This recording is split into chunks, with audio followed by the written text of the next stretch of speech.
Hello everyone, मैं हूं CA Saurabh Singh Baghel and welcome back to my YouTube channel. इस video में हम देखने वाले हैं दोस्तों क्लास 12th अकाउंट्स के लिए चैप्टर 1 जो है नॉन फॉर प्रॉफिट ऑर्गेनाइजेशन, उसका एक स्पेसिफिक पोर्शन है फंड बेस्ड अकाउंटिंग। ठीक है, तो फंड बेस्ड अकाउंटिंग शुरू करने से पहले समझ लेते हैं कि व्हाट इज़ फंड। फंड क्या होता है? देखो, मान लीजिए कि आपका एक क्लब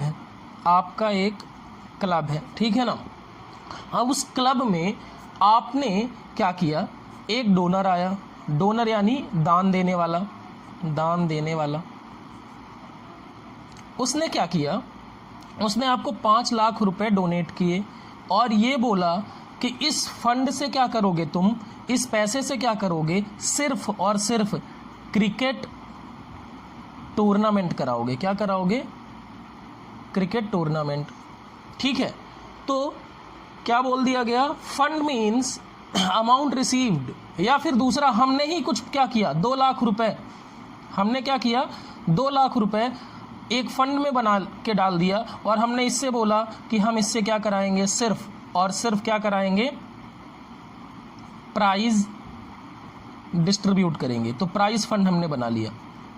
तो ध्यान दीजिए, जो ये 5 लाख रुपए मिले हैं ये सिर्फ किस पर्पज़ के लिए इस्तेमाल किए जाएंगे, क्रिकेट टूर्नामेंट के लिए। और ये जो हमने 2 लाख रुपए अलग किए हैं ये सिर्फ किस पर्पज़ के लिए इस्तेमाल किया जाएगा, प्राइज डिस्ट्रीब्यूट करने के लिए। तो फंड का मतलब होता है अमाउंट रिसीव्ड और सेट असाइड मतलब अलग निकाल के रखना। जैसे हमने ये अलग निकाल के रख दिए हैं, by not for profit organization for specific purpose, किसी खास उद्देश्य के लिए पैसा मिला या फिर उसको हमने पैसा निकाल के रख दिया। अब ध्यान दीजिएगा, फंड अमाउंट मतलब ये जैसे 5 लाख रुपए है तो ये 5 लाख रुपए plus income earned on fund. ये कैसे होगा? मान लीजिए 5 लाख रुपए था, हमने इसको बैंक में करा दिया डिपॉजिट। अब बैंक में डिपॉजिट करा दिया और साल के मान लीजिए 8% इंटरेस्ट मिले, तो 8% इंटरेस्ट कितना होगा 5 लाख रुपए का, 40,000। तो फंड यानी 5 लाख रुपए जो फंड का ओरिजिनल अमाउंट है प्लस 40,000। ठीक है, दोनों का इस्तेमाल, अब ये टोटल कितना हो गया, 5,40,000। इस 5,40,000 का इस्तेमाल किया जा सकता है, can be used for the purpose which it is received और set aside. Can be used for the purpose only. इसका जैसे ये 5 लाख रुपए था क्रिकेट टूर्नामेंट ऑर्गेनाइज कराने के लिए, तो ये 5 लाख प्लस इस पे जो इनकम हुई है 40,000, इन दोनों का इस्तेमाल किसके लिए किया जा सकता है, किसके लिए, सिर्फ क्रिकेट टूर्नामेंट को कराने के लिए किया जा सकता है। ठीक है, अब इसके लिए क्या होगा, a separate fund account is created and shown in the liabilities side of the balance sheet. मतलब मान लीजिए कि जैसे मैं यहाँ एग्जांपल लूँ तो आपको 5 लाख रुपए क्रिकेट टूर्नामेंट कराने के लिए मिले, तो आपने क्या लिखेंगे, टूर्नामेंट फंड। ठीक है, इसे कहाँ लिखेंगे, इसे हम लिखेंगे liabilities side of balance sheet. ठीक है, अब मान लीजिए 2 लाख रुपए खर्चे भी हो गए हमारे, तो क्या होगा, 5 लाख रुपए था फंड में, माइनस क्या करेंगे, 2 लाख रुपए। अब बैलेंस कितना बचेगा, 3 लाख रुपए। ये कहाँ दिखाया जाएगा, ये भी दिखाया जाएगा liabilities side of balance sheet, liabilities side. ठीक है, तो ये हो गया आपका बेसिक। अब आप इसको नोट कर लें। ठीक है, उसके बाद चलते हैं अगले पॉइंट्स पे। अब कैटेगरीज ऑफ फंड्स, मतलब फंड की क्या कैटेगरीज हो सकती हैं। तो देखो, फंड 2 तरह के होंगे, अनरिस्ट्रिक्टेड फंड यानी जिस पर कोई रोक नहीं है, और रिस्ट्रिक्टेड फंड जिस पे रोक है, जिसके इस्तेमाल को लेके रोक लगी हुई है। मतलब रिस्ट्रिक्शन ऑन, ये नो रिस्ट्रिक्शन ऑन यूज, और यहां पर क्या होगा, रिस्ट्रिक्शन ऑन यूज, मतलब उपयोग पर आपके रोक लगी है। अब can be used for any appropriate purpose. Unrestricted fund क्या है, ये किसी भी एप्रोप्रिएट पर्सन के लिए इस्तेमाल किए जा सकते हैं, इसीलिए इनको क्या कहा जाता है, जनरल फंड और कैपिटल फंड। जनरल फंड है, ठीक है ना। लेकिन ध्यान देने वाली बात यह है कि ये ऑर्गेनाइजेशन जिस पर्पज के लिए है उसी पर्पज के लिए इस्तेमाल किया जाए। मतलब आप किसी भी पर्पज के लिए इस्तेमाल कर लीजिए, लेकिन वो ऑर्गेनाइजेशन के ऑब्जेक्टिव से अलग ना हो, ऑर्गेनाइजेशन के पर्पस से अलग नहीं हो। मतलब मैनेजमेंट चाहे तो किसी भी अच्छे एप्रोप्रिएट उद्देश्य के लिए, उचित उद्देश्य के लिए उसका इस्तेमाल कर सकते हैं। लेकिन रिस्ट्रिक्टेड फंड जिस चीज़ के लिए दिए गए हैं उसी चीज़ में इस्तेमाल किए जाएंगे। तो पहला पढ़ते हैं गवर्नमेंट ग्रांट। देखो सरकार कई बार क्या करती है, सब्सिडी देती है, ग्रांट देती है, ठीक है। अब सरकार ने ग्रांट दे दिया, ग्रांट यानी हिंदी में कहते हैं अनुदान। सरकार ने क्या कर दिया, अनुदान दे दिया।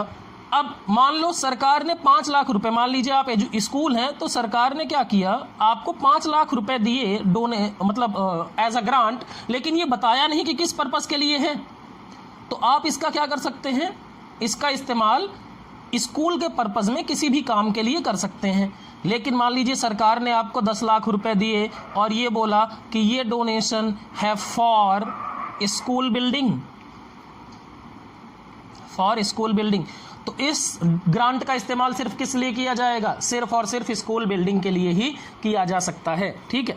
उसके बाद है इंडोमेंट फंड। इंडोमेंट फंड क्या है, देखो भैया, एक आदमी ने पैसा डोनेट किया, लेकिन उसने ये कंडीशन रख दी कि मान लो 1 करोड़ रुपए किसी ने डोनेट किया, ठीक है।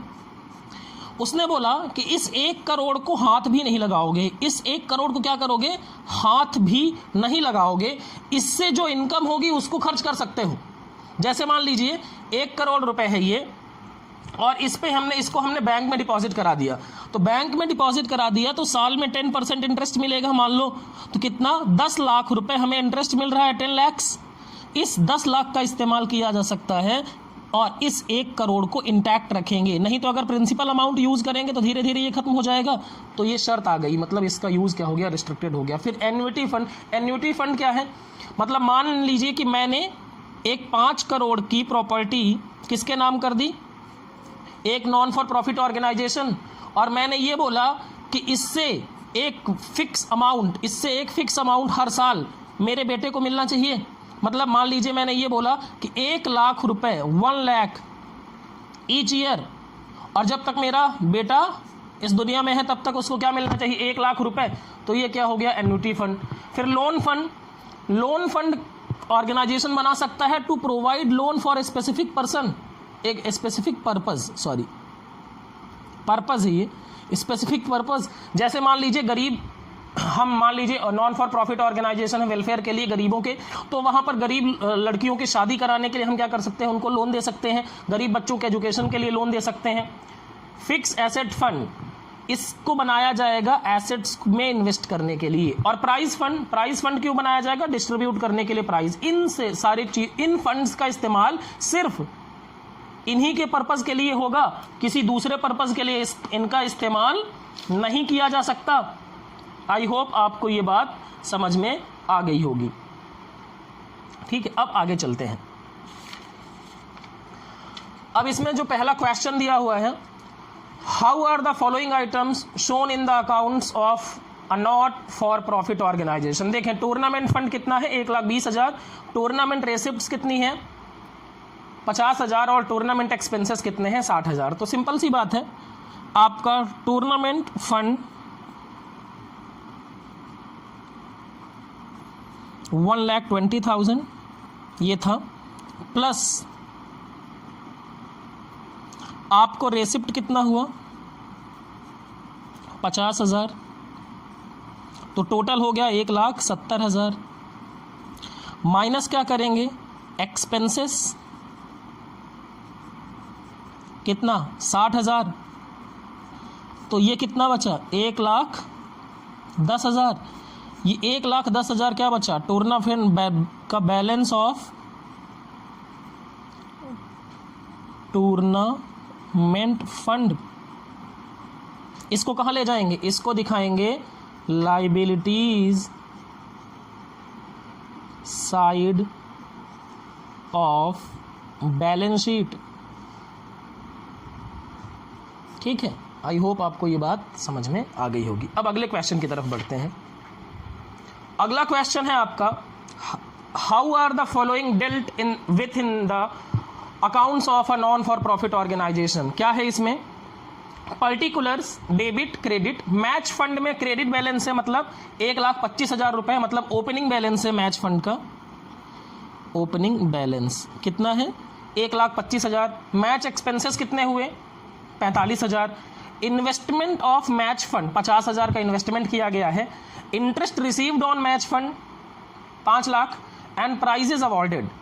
अब एक बात देखें, यहां पर जो भी फंड बनाया गया है, मैच फंड बनाया गया है, प्राइस अवॉर्डेड यानी प्राइस के लिए कोई फंड नहीं है। तो प्राइस के लिए कोई फंड नहीं है तो इसको कहां भेज देंगे?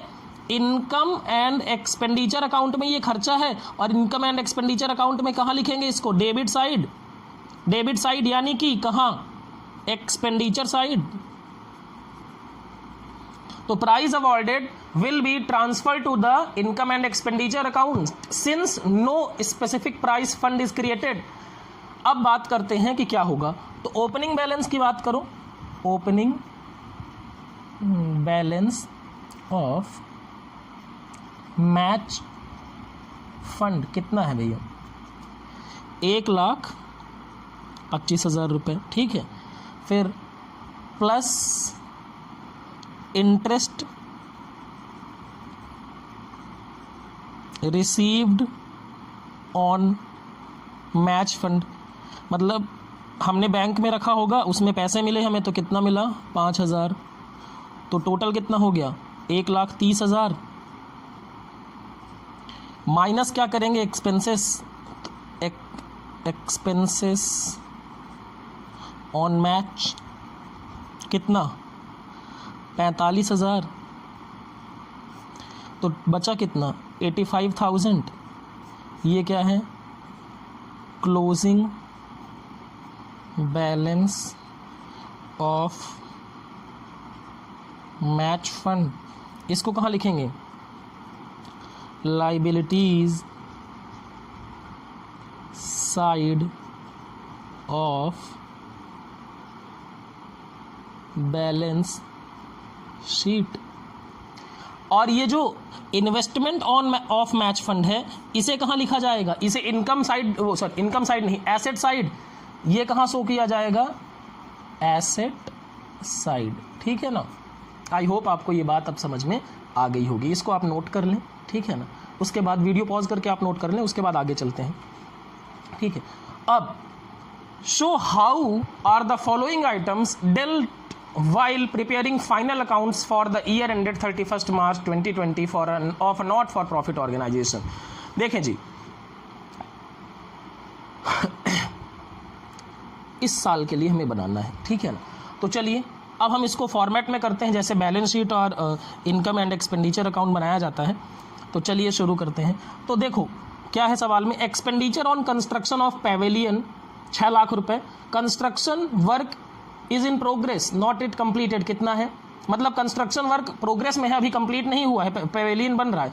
Pavilion fund as at 31st March 2019 was ₹10 lakh. Capital fund as at 31st March 2020 was 20 lakh, ठीक है। तो आइए स्टार्ट करते हैं। तो सबसे पहले हमें क्या करना पड़ेगा? सबसे पहले हमें बैलेंस शीट जैसे फॉर्मेट में इसको हम बनाने की कोशिश करते हैं, ठीक है। ये 2020 नहीं होगा, ये 2019 है, ठीक है ना। इसको सुधार लेंगे अब 2019, ठीक है। तो शुरू करते हैं। हम यहां पर बनाते हैं balance sheet as on 31st March 2019। तो यहाँ पर क्या है? कैपिटल फंड कितना दिया है? देखें, कैपिटल फंड दिया हुआ है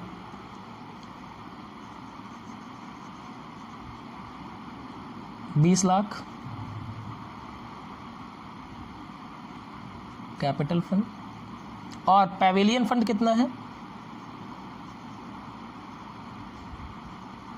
10 लाख रुपए। ठीक है, तो ये हो गया आपका बैलेंस शीट। हमें ज़्यादा डिटेल है नहीं तो इसलिए बना नहीं सकते। अब बैलेंस शीट कैसे बनेगा, अब हमें बनाना है। ये तो ओपनिंग बात हो गई। ठीक है, अब बैलेंस शीट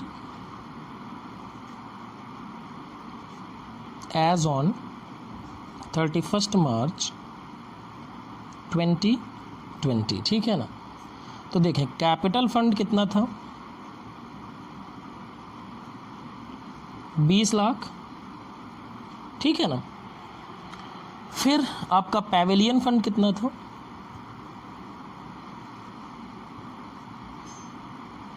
कितना है बताएं, यहाँ पर था 10 लाख रुपए। ठीक है, ये तो हो गया। अब इस पैवेलियन फंड से कितना खर्चा कर दिया गया, 6 लाख रुपए। तो पैवेलियन फंड क्या हो जाएगा, 6 लाख कम होगा। तो इसको क्या करेंगे, इसको क्या करेंगे, ट्रांसफ़र करेंगे कहाँ, कैपिटल फंड, क्योंकि इतने की एसेट बन गई है। तो क्या लिखेंगे, एक्सपेंसेस ऑन पैवेलियन। तो कितना हो गया, 6 लाख रुपए। तो ये कितना बचा, 4 लाख। अब ये 6 लाख कहाँ ट्रांसफ़र कर दिए जाएंगे, कैपिटल में ऐड कर दिए जाएंगे। तो क्या ऐड करेंगे, पैवेलियन फंड। क्यों, क्योंकि इसके बदले एसेट बन गई है और ये यूज़ हो गया। तो ये कितना हो जाएगा, 26 लाख। और यहाँ पर क्या होगा, पैवेलियन इन प्रोग्रेस। ये क्या है, एसेट साइड, कितना, 6 लाख रुपए। ठीक है, आई होप आपको ये बात समझ में आ गई होगी। ठीक है, तो ये क्वेश्चन आप नोट कर लें। देखें, ओपनिंग बैलेंस था 20, 10 पैवेलियन फंड का। पैवेलियन से 6 लाख रुपए खर्च किए, लेकिन बदले में एसेट बना दी। तो एसेट बना देंगे जब, तो ये इसको कहाँ ट्रांसफ़र कर देंगे, कैपिटल फंड में ऐड कर देंगे और ये पैवेलियन इन प्रोग्रेस हो जाएगा। ठीक है, पैवेलियन इन प्रोग्रेस क्या है, एसेट साइड। आई होप आपको ये बात समझ में आ गई होगी। अब आगे चलते हैं, केस 2 की तरफ बढ़ते हैं। Expenditure on construction of pavilion ₹6 lakh, वही सेम क्वेश्चन, अभी वर्क इन प्रोग्रेस है। पवेलियन फंड 19 में था 10 लाख, कैपिटल था 19 में 20 लाख, और डोनेशन रिसीव्ड फॉर पवेलियन कितना था आपका, 5 लाख। ठीक है, तो आइए ओपनिंग बनाते हैं शुरू में। ओपनिंग, तो balance sheet as on 31 March 2019। Capital fund कितना है, 20 लाख, और पैवेलियन फंड है आपका 10 लाख। ठीक है, इतना था। अब इस साल क्या हुआ, इस साल की बैलेंस शीट पे चलते हैं।